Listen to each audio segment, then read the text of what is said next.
In a golden age, King Mahabali ruled the three worlds. He was a unique ruler, powerful, yes, but also profoundly generous and just. His kingdom knew no poverty, no deceit. He was beloved. But even a good king can unknowingly disrupt the cosmic balance when his power grows too vast. Under Bali's benevolent rule, humanity thrived. Yet, high above in the heavens, the Devas, the gods of natural order, watched with growing concern. Bali, a demon by lineage but a saint by deed, had become so powerful that he inadvertently displaced the gods themselves. The very structure of the universe was at risk. The heavens grew silent and dim. The gods, weakened and displaced from their own abode, gathered in despair. They had been conquered not by evil, but by a virtue so immense it had become a problem. With no strength left to fight, they could only turn in prayer to the ultimate source of balance, Lord Vishnu, the Preserver. Vishnu heard their prayers. He saw a king who was not wicked, but whose immense power and expanding dominion threatened the cyclical order of creation. War would be unjust. Instead, Vishnu conceived a plan of divine intelligence, a solution that would use the king's own greatest strength against him. Thus, Vishnu descended to earth, not in a form of terrifying power, but in the most unassuming form imaginable, that of Vamana, a young, humble Brahmin student. The infinite compressed itself into the finite. The omnipotent appeared as a penniless seeker of alms. King Bali was in the midst of a grand sacrificial ritual, the Ashwamedha Yajna, where he was granting any wish to anyone who asked. It was the ultimate display of his generosity and kingly duty.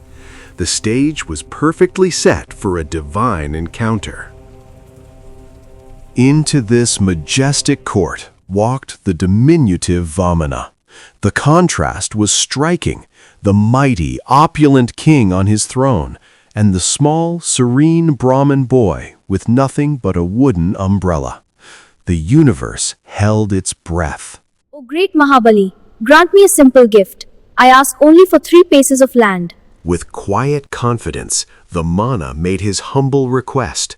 O great king, grant me just 3 paces of land, measured by my own 3 steps.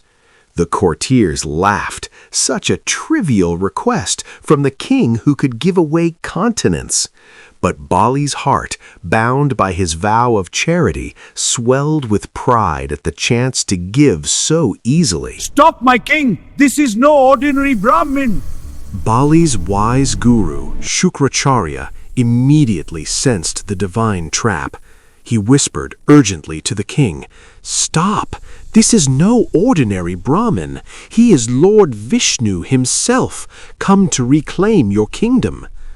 But Bali's pride in his unwavering word was now his cage. "A king's promise is his honor," he declared. "I will not revoke my gift." As Bali ritually poured water from a sacred vessel to seal the gift, the universe shifted. The moment the water touched Vamana's palm, the transformation began. The small Brahmin boy started to grow. Vamana expanded. He grew beyond the palace, beyond the city, until he became Trivikrama, a cosmic giant whose head pierced the heavens. His first form had concealed his true nature. This form revealed it.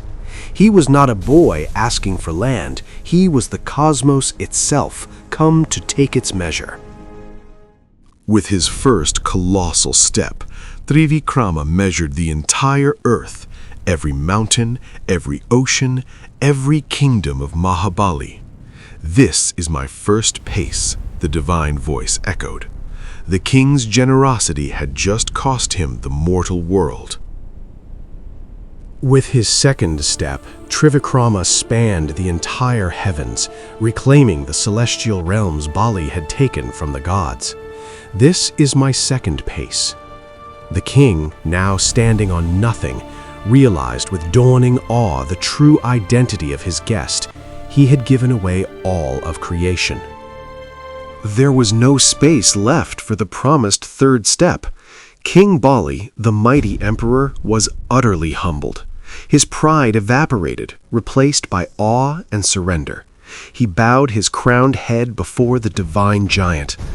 "My lord," he said, "I have nothing left to give. Please place your third step upon my head. My pride is the only land I have left to offer." Touched by this ultimate act of humility and devotion, Vishnu's expression softened.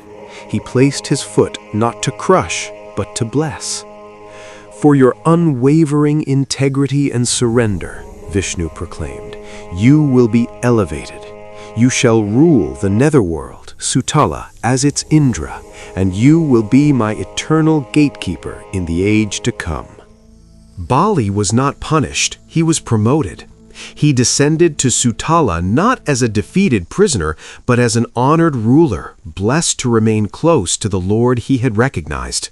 His devotion, tested in the furnace of his own humility, had won him a place no conquest ever could. "For your devotion and integrity, you will be Indra in the next age." Vishnu, having restored the cosmic order, revealed his majestic four-armed form to Bali, bestowing upon him eternal grace. The lesson was complete. True surrender to Dharma yields a reward far greater than any earthly kingdom. With Bali's reign now rightly situated, the heavens were restored. The Devas returned to their abodes, and the natural order of the universe was rebalanced, not through war, but through wisdom, humility, and the honoring of a promise. The story of Vamana endures as a timeless lesson. It teaches that unchecked expansion, even with good intentions, must be balanced. It shows that the greatest strength lies in keeping one's word, and the greatest victory lies in surrendering one's ego to a higher principle. The small form carried the greatest truth. True power is self-restraint. And so, Vamana Avatar stands as the divine reminder that when ego towers over the world, the universe responds not with an army, but with a humble seeker. And in the space of 3 steps, it measures the difference between ruling the world and winning the heart of the cosmos. Thus, the Vamana Avatar demonstrates that divinity often walks in the smallest forms to teach the largest lessons. It is not a tale of defeat, but of divine promotion, where a king lost everything worldly only to gain an eternal place at the feet of the Lord, proving that humility is the highest form of strength and surrender the ultimate victory.